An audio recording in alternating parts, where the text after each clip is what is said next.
তখন ছিল মিশরের সবচেয়ে অন্ধকার এবং নৃশংস সময়। ফেরাউনের মসনদ তখন বনি ইসরায়েলের নবজাতক পুত্র সন্তানের রক্তে ভেজা।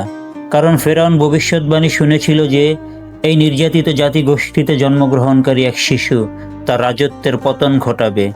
তাই তার নির্দেশে প্রতিটি শিশুপুত্রকে জন্মের পরই হত্যা করা হচ্ছিল। এই চরম মৃত্যু ভয় ও ধ্বংসের মাঝে জন্ম নিলেন আল্লাহর নির্বাচিত নবী হযরত মূসা আলাইহি ওয়াসাল্লাম। তার মায়ের হৃদয়ে তখন ভয়, মমতা ও মাতৃত্বের এক তীব্র অসহনীয় লড়াই। একমাত্র সন্তানকে জল্লাতের হাত থেকে রক্ষা করার জন্য আল্লাহর এক অলৌকিক ইঙ্গিতে বুকফাটা কান্না লুকিয়ে তিনি নবজাতককে রাখলেন সামান্য নলখাগড়া ও আলকাত্রা মাখানো এক ঝুড়ির মধ্যে। তারপর সেই ঝুড়িকে ভাসিয়ে দিলেন ভয়াল নীল নদের বুকে, যেন তিনি নিজ হাতে সন্তানকে মৃত্যুর হাতে তুলে দিচ্ছেন। কিন্তু স্রষ্টার লিখন ছিল ভিন্ন। নীল নদের ঢেউ তাকে ভাসিয়ে নিয়ে গেল অপ্রত্যাশিত এক গন্তব্যে। তা ছিল খোদ ফেরাউনের সুরম্য প্রাসাদ। সেই ঝুড়িটি যখন রাজকীয় ঘাটে ভিড়ল, তখন তা দেখলেন ফেরাউনের পূর্ণবতী স্ত্রী হযরত আসিয়া রাদিয়াল্লাহু আনহা।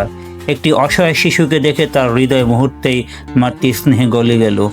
তিনি যেন বিধাতার ইশারায় সেই শিশুকে মৃত্যুপুরীর দুয়ার থেকে টেনে তুললেন।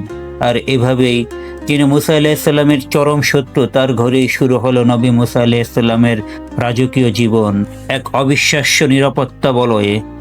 শৈশব থেকে যৌবন পর্যন্ত কেটে গেল বছরের পর বছর, কিন্তু নিয়তি আবারও মোড় নিল। একদিন এক মিশরীয়কে আঘাত করার পর মূসা আলাইহি ওয়াসাল্লামের নিরাপত্তার জাল ছিঁড়ে গেল। জীবন রক্ষার তাগিদে রাতের আধারে সমস্ত রাজকীয় সুখ স্বাচ্ছন্দ্য পেছনে ফেলে তিনি মিশরের পথ ছাড়তে বাধ্য হলেন। তিনি পাড়ি দিলেন এক অজানা, রুক্ষ ও বন্ধুর মরুভূমি, যার শেষে অপেক্ষা করছিল তার জন্য এক নতুন জীবন। মূসা আলাইহি ওয়াসাল্লামের জীবনী আরও শুনতে পারবেন বাকি 2 পর্বে।